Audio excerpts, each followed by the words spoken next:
तो लीजिए, अखिलेश यादव ने दिन, तारीख और वक्त का कर दिया ऐलान और बीजेपी से कहा सादे कागज पर इसे नोट कर लो, अब आसानी से छोड़ूंगा नहीं।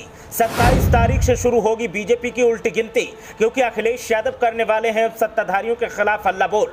मध्य प्रदेश के इस शहर से सपा चीफ सत्ताधारियों के खिलाफ भरेंगे हुंकार। लोकसभा चुनावों और विधानसभा चुनाव वाले राज्यों में सपा का होगा शक्ति प्रदर्शन।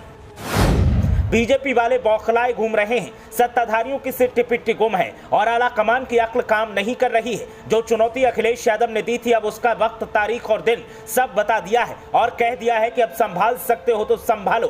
बीजेपी को यह पता था कि अखिलेश यादव हल्ला बोल करेंगे, लेकिन इतनी जल्दी और इस अंदाज में करेंगे वो कतई नहीं सोचा था। रणनीतिकारों ने अब तक रणनीति भी नहीं बना पाई थी। प्रवक्ताओं को मुद्दों को सेट करने का टारगेट दिया था, वो भी पूरा नहीं हो पाया और अखिलेश यादव एक तीर से दो निशाने लगाने के लिए तैयार हैं। एक तरफ तो अखिलेश मध्य प्रदेश की मामा सरकार को खरामा खरामा करने वाले हैं, तो दूसरी तरफ लोकसभा चुनाव के लिहाज से भी समीकरणों को धार देने वाले हैं। मध्य प्रदेश को सपा ने इसलिए चुना है कि विधानसभा चुनाव होने वाले हैं और लोकसभा चुनाव का भी बिगुल बज रहा है। तो ऐसे में अब अखिलेश यादव के सामने दोहरी बढ़त बनाने का मौका है और बीजेपी के लिए यही सबसे ज्यादा खटक रहा है कि अगर विधानसभा चुनाव में सपा के हाथों शिकस्त मिली तो फिर लोकसभा चुनाव तो समझो हाथों से गया, और अगर ऐसा हुआ तो फिर राज्य और केंद्र दोनों में चुनौतियां दोगुनी हो जाएंगी। 27 तारीख को अखिलेश यादव मध्य प्रदेश के सिरमौर से सियासत के सिरमौर होने का आगाज करेंगे। बुधवार को सपा चीफ रीवा पहुंचेंगे। हाँ, सिरमौर निर्वाचन क्षेत्र में एक सार्वजनिक सभा को संबोधित करेंगे। अखिलेश यादव गठबंधन के तहत मध्य प्रदेश, राजस्थान और छत्तीसगढ़ में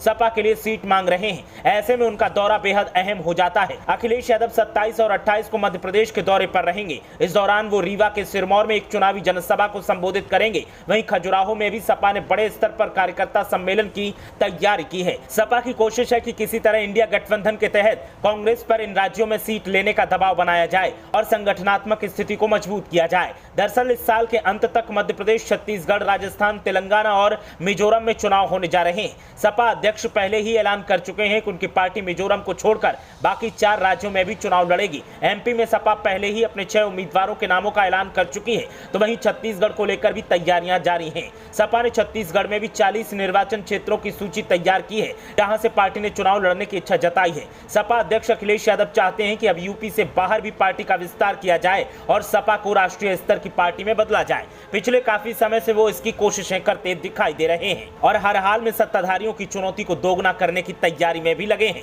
इन्हीं चुनौतियों से निकलने वाली नाउमीदी को सपा के लिए उम्मीद में बदला जाए और अपनी पार्टी को ताकत दी जाए, ऐसा प्लान अखिलेश यादव ने बनाया है।